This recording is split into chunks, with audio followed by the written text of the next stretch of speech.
ኣብ ቀደም ጊዜ ፕሮስፕሬስ ኣብ ትበሃል ከተማ ውሽጢ ኬቨንን ስቴቨንን ዝተባሃሉ ክልተ ኣዕርኽቲ ይነብሩ ነይሮም።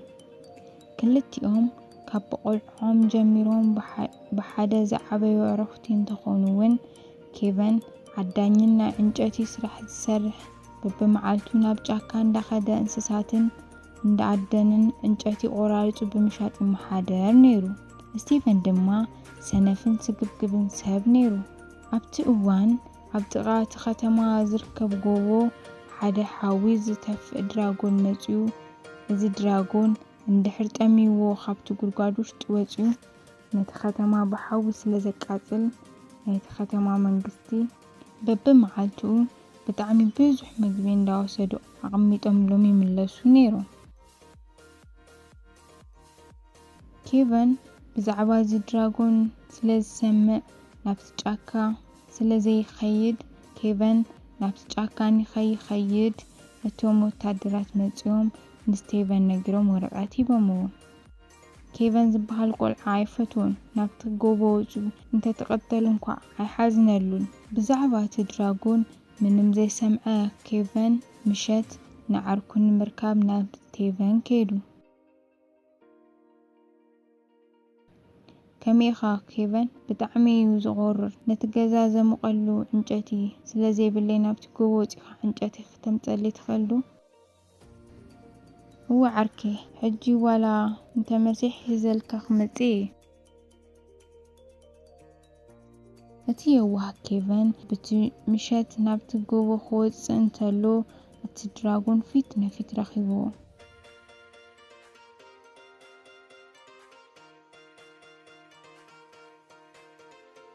ከመይ ተትደፍረኒ እዩ ናባይ ዝመጻኻ ኣንታ ንእሽተይ ሰብ? እንታይ ኢኻ ትደሊ? ንምንታይ ኢኻ ናብዚ ጎቦ መፂኻ? ኣነ ብፍጹም ኣይፈርሐካን።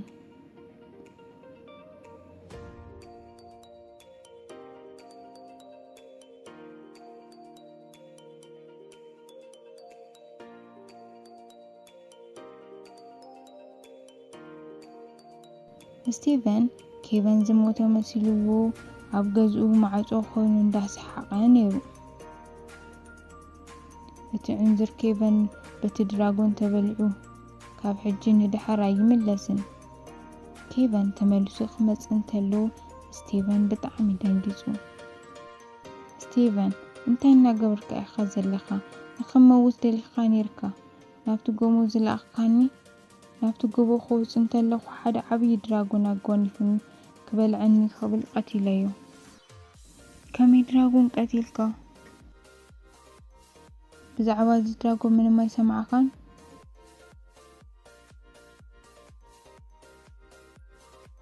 እቲ ጎቦ ኣየናይ ከም ዝኾነ ኣይፈልጥን፣ ግን ናይቲ ንጉስ ሓፍቲ ዘለዎ ዋሻ ዝሕሉ ድራጎን ከም ዘሎ ሰሚዐ ነይረ። ናይቲ ንጉስ ድራጎን እንድሕር ኮይኑ ክትእሰር ስለ ትኽእል ሕጂ ቶሎ ተሓባእ። ከምኡ እንድሕር ኮይኑ ቶሎ ክሕባእ ኣለኒ። ንስኻ እውን ንኻልእ ሰብ ከይትዛረብ። ኬቨን ስለ ዘይፈለጠ ናብ ጫካ ክሕባእ ክኣቱ እንተሎ ስቲቨን ስሕቕዎ። ብፅባሒትኡ ናብቲ ንጉስ ከይዱ ነቲ ድራጎን ከም ዝቐተሎ ተናጊሩ። ብጣዕሚ ዝደንቕ ስራሕ እዩ ዝሰርሕኻ። ጀግንነትካ ካብ ካሊእ መዓልቲ ክትምለስ ከለኻ ናይቲ ከተማ ወታደራት ኣዛዚ ጌራ ክሾመካ እየ። ስቲቨን እውን የቐኒለይ ዝተኸበርኩም። ሓደ መዓልቲ እታ ልዕልቲ ኣብ ቤተ መንግስቲ ካንሸሎ ውሽጢ እንዳኸደት እንዳሃለወት ሓደ ዓብይ ንስር ሒዝዋ ከይዱ። ኬቨን ኣብቲ ዕለት ኣብቲ ጫካ ውሽጢ ኮፍ ኢሉ ክትስእ እንተሎ ድምፂ ሰሚዑ። ርድኡኒ በጃኹም?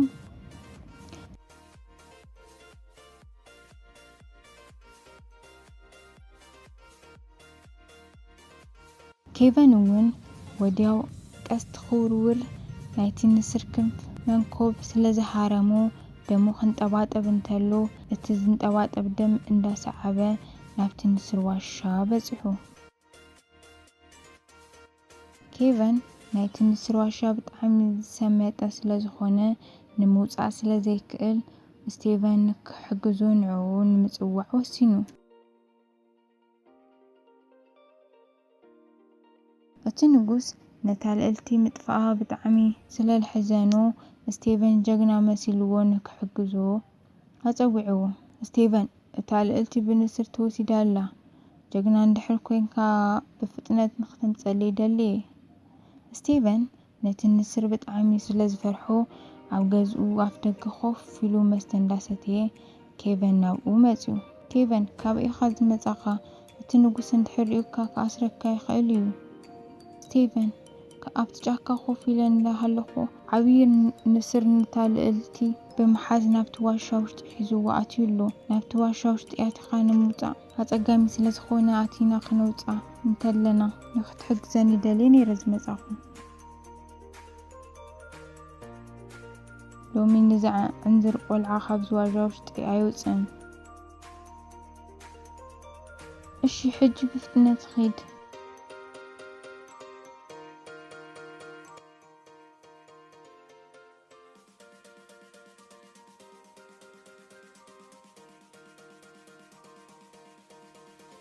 ስቴቨን ኣነ ካቱ ውሽጢ ኣትየ ከውፅ ክብል ክፅዋዕካ እንተለኹ ገመድ ትበኒ ኢኻ።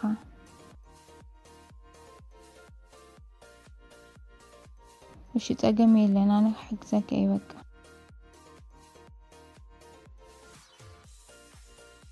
እታ ልዕልቲ ኣብቲ ዋሻ ውሽጢ ኮይና እንዳበኸየት ነይራ።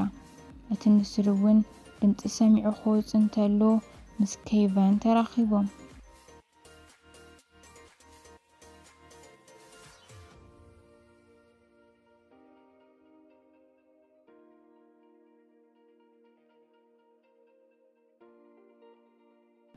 ኬቨን እውን ነቲ ንስር ምስ ቀተሎ ናብታ ልዕልቲ ብምኻድ ነቲ ሰንሰለት በጢሱ ካብ ዝተኣሰረትሉ ኣውፂዋ።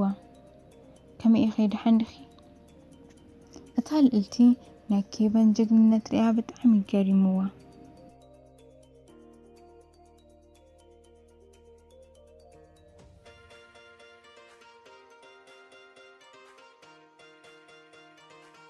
ስቴቨን ነቲ ገመድ ልቐቁ።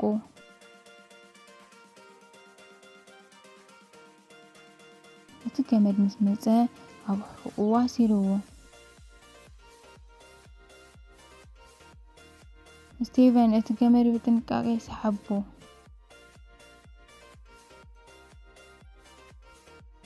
ስቴቨን ነታ ልዕልቲ ካብቲ ዋሻ ውሽጢ ምስ ኣውፅኣ ኬቨን ንኸይወፅእ ናይቲ ዋሻ ማዕፆ እምኒ ዓፂዎ። እታ ልዕልቲ እውን ናብ ቤተ መንግስቲ ሒዝዋ ኸይዱ።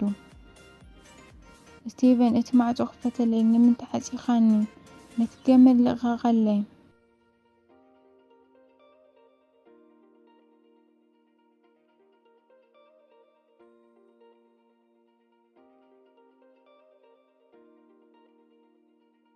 ኬቨን እቲ ዋሻ ካሊእ ማዕፆ ከም ዘለዎ ክደሊ እንተሎ ሓደ ዓብይ ሰብኣይ ተኣሲሮም ምስ ረኸበ እቲ ገመድ በጢሱሎም።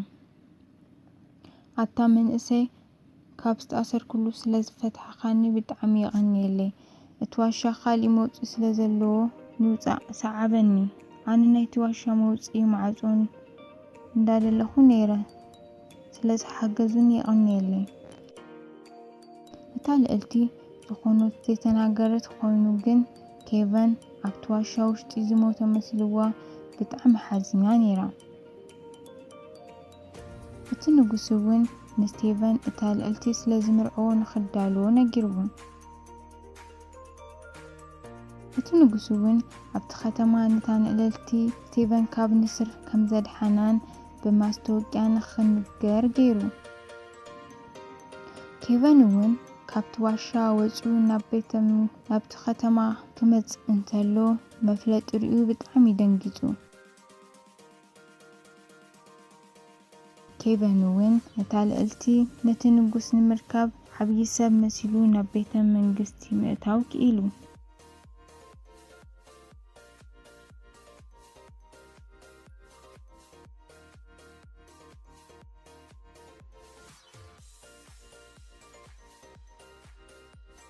ኬቨን እውን ዝተኸደኑ ዓብዪ ሰብ ክዳን ከውፅኡ እንተሎ ስቴቨን ብጣዕሚ ደንጊጹ።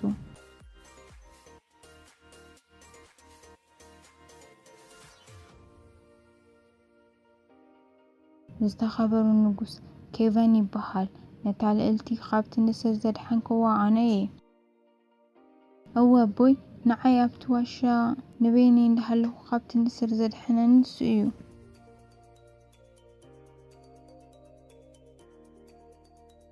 ስቴቨን ነውረኛ ሰብ ኢኻ ከመይ ትሕሹ? በጃኹም ይቕረበሉኒ ጥፍኣት ኣጥፍየ ኣለኹ።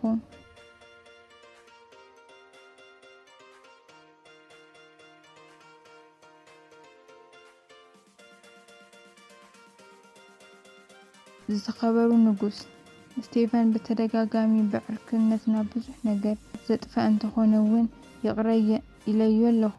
ግን ክመሓየሽ ኣይከኣለን። ኣብ መወዳእታ እውን ካብቲ ዋሻ ንኸይወፅእ ንኸመውት ናይቲ ዋሻ ማዕጾ ዓፂኑ ነይሩ።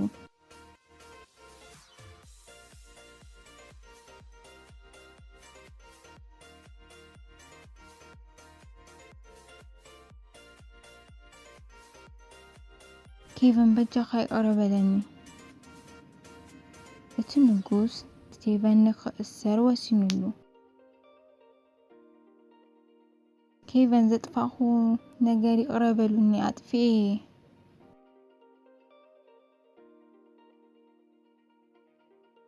ኣነ ንኽትፍታሕ ይገብር እየ። መሊስካ ግን ካልኣይ ግዜ የዕርኽቲ ምዃን ኣይንኽእልን። እቲ ንጉስ እውን ቃል ብዝኣተወሉ መሰረት ነታ ልዕልቲ ንስቴቨን ከይኮነስ ንኬቨን ኣመርዒዎ ብሓጓስ ምንባር ጀሚሩ።